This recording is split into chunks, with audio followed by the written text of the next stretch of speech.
สบายดีเด้อทุกคนมามื้อนี้เฮามาเฮียนเฮ็ดมกไก่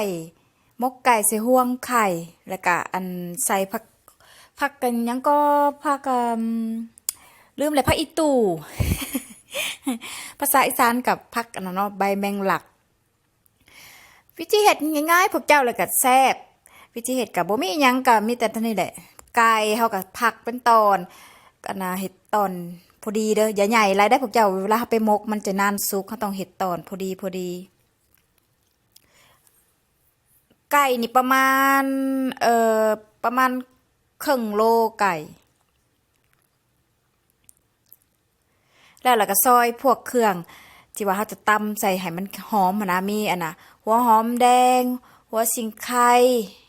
หัวหอมแดงก็ใส่ไปโหลดประมาณ4-5หัวกลางๆแหละหัวสิงไคก็2 หัวมันจึงแก่คาวถ้าเขาใส่หน่อยมันจะคาวได้พวกเจ้าเห็ดอันนี้นะเขาต้องใส่แบบอันนะหลายๆแน่มันจึงหอมแล้วก็ข่านำเด้อข่านี่คือข่อยใส่ข่าอันน่ะประมาณ2 หัวข่าอันโบแก่ปันใดแล้วพอได้มีข่าแก่ก็ใส่ข่าแก่แต่ว่าข่อยมีข่าอ่อน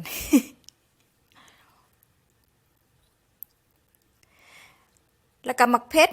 นี่ก็แล้วแต่ว่าเฮามักเผ็ดหรือบ่เผ็ดก็ใส่ไปโลด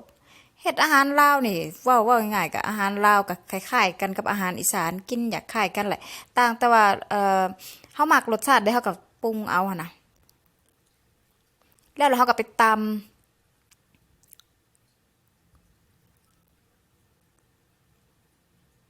บางคนเขาก็จะใส่กระเทียมนำแต่ข่อยบ่ได้ใส่กระเทียมนำเด้อใส่แต่หัวหอมเน้นหัวหอมแบบสินะอันนี้คือห่วงไข่แล้วเราก็ปรุงอันน่ะแป้งนัวห่วงไข่น่ะข่อยใส่ไปกับครึ่งโลคือกันเมื่อกี้นี่บ่แม่นแป้งนัวเด้อพวกเจ้าเกลือเกลือแล้วก็ผงขนอแล้วก็น้ำปลาแดก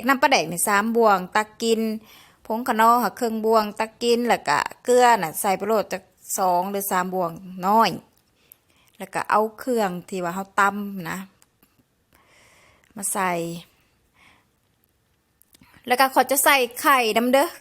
ไข่ไก่นี่จัก3 หน่วยถ้าผู้ใดมักใส่หลายๆก็ใส่แต่ว่าใส่หลายก็บ่แซ่บเนาะใส่ไข่แต่ข่อยใส่มีแต่3 หน่วยในปริมาณนี่แหละหรือว่าถ้ารสซิมเอารสชาติถ้าพวกเจ้ามักแบบใดเด้อแต่ว่ารสชาติที่ข่อยกินน่ะหลายคนเขาไปเฮ็ดก็ว่าเออ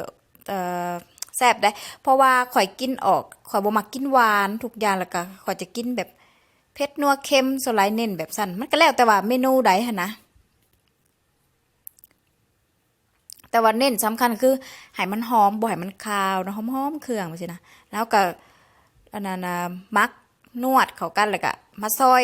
อันนี้คือใบขี้หูดหรือว่าใบมะกรูดเนาะค่อยแกะก้านมันออกนำออกก่อนเพื่อว่าเวลาเฮาอันน่ะไปซอยใส่หยังนั้นมันจึงบ่แข็ง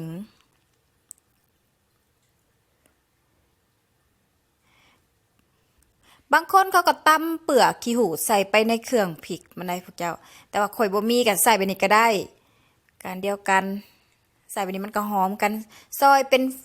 น้อยๆเส้นฝอยๆนี่เด้อจะซอยใหญ่หลายแล้วก็ผักบัวบางคนเขาก็บ่ใส่ผักบัวแต่ข่อยใส่เด้อ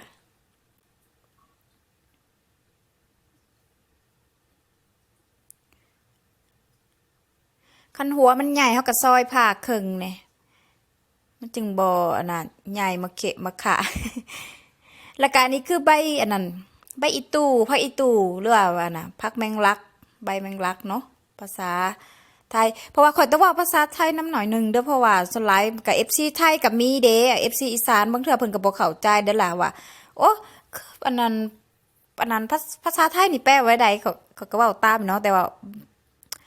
อันนั้นแหละคือผักอีตู่ภาษาลาวกะภาษาอีสานกับใบแมงลักเนาะ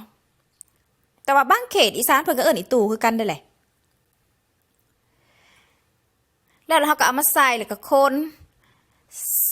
ใส่ผักกะแล้วแต่เขามีทนครัวใส่หลายใส่หน่อยใส่บ่ลดมันบ่มีปริมาณแบบอาหารบ้านๆเฮาเนาะใส่หลายมันก็หอม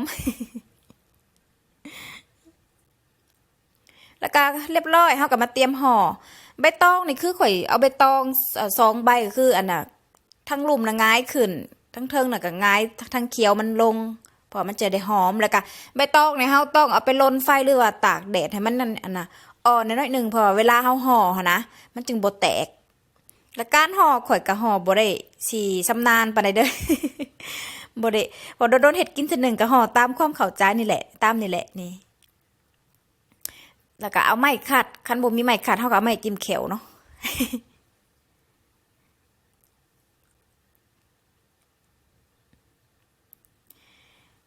นี่เอาไปตอง2 ใบแล้วก็มาตัดแบบว่าอันนี้นะส่วนที่มันออกเพราะมันแข็งมันห่อยากตัวนี้แล้วก็ตัดให้มันงามบ่ตัดก็ได้บางคนเขาก็จับก็ได้แต่ว่าข่อยก็ตัดแล้วแต่แล้วก็ใบหนึ่งเขาก็หงายถึงหงายโตทางในมันขึ้นแล้วก็โตที่2เขาก็หงายโตทางเขียวมันลงแบบนี้นะให้มันหอมทางเขียวมันนะแล้วก็ตักไข่ตักที่ว่าเครื่องใส่แล้วก็ห่อแล้วก็เอาไปหนึ่งนี่ก็แล้วแต่ว่าเห็ดห่อน้อยห่อใหญ่เด้อหนึ่งประมาณ30-40 นาทีนั่นแหละไฟสม่ำเสมอ